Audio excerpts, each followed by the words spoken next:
തുടയിൽ കൈകൾ കൊണ്ടടിച്ചാൽ ഒരു കുഞ്ഞുണ്ടാകുമോ? ഉണ്ടാകുമെന്ന് പുരാണം പറയുന്നു.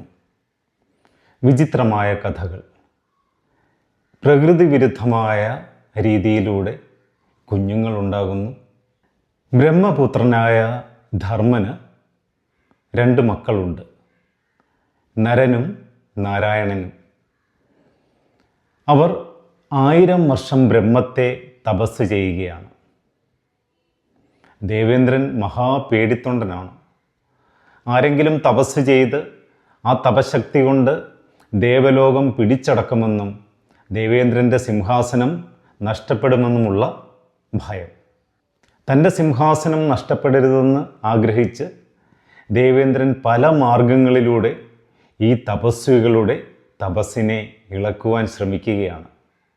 ഭീകരരൂപികളെ അയക്കുന്നു, വന്യജീവികളെ അയക്കുന്നു, കാറ്റിനെയും മഴയെയും അഗ്നിയെയും ഒക്കെ വർഷിക്കുന്നു. എന്നിട്ടും തപസ്വികളുടെ തപസ് ഇളകുന്നില്ല. നരനും നാരായണനും അചഞ്ചലരായി തപസ് ചെയ്യുകയാണ്. ഒടുവിൽ ഈശ്വരന്മാരെ പോലും പരാജയപ്പെടുത്തിയ ആ തന്ത്രം അതിസുന്ദരിമാരായ അപ്സരസുകളെ തപസ്വികളുടെ തപസ്സിളക്കുവാൻ വേണ്ടി അയക്കുകയാണ്. മേനകയും രംഭയും തിലോത്തമയും അങ്ങനെ വേണ്ട സർവ്വലോകസുന്ദരികളെയും അങ്ങോട്ടേക്ക് അയക്കുകയാണ്. അപ്സരസുകൾ മുന്നിൽ വന്ന് നിൽക്കുമ്പോൾ തപസ്സിന് ചാഞ്ചല്യമുണ്ടാകുന്നു.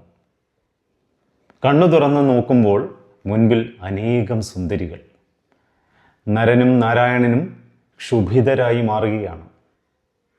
തങ്ങളുടെ തപസ്സിളക്കുവാൻ വേണ്ടി ഇത്രയും സുന്ദരിമാരെ ദേവേന്ദ്രൻ അയച്ചിരിക്കുന്നു എന്നുള്ള ദേഷ്യം.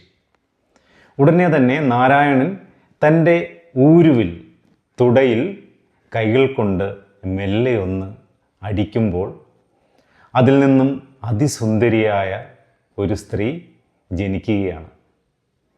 ഊരുവിൽ നിന്ന് ജനിച്ചതുകൊണ്ട് അവൾക്ക് പേര് ഉർവശി.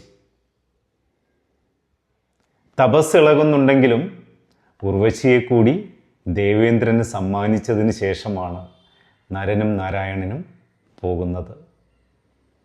ദേവേന്ദ്രന് ഏറ്റവും പ്രിയപ്പെട്ട അപ്സര നർത്തകിയായി അങ്ങനെ ഉർവശി മാറുകയാണ്.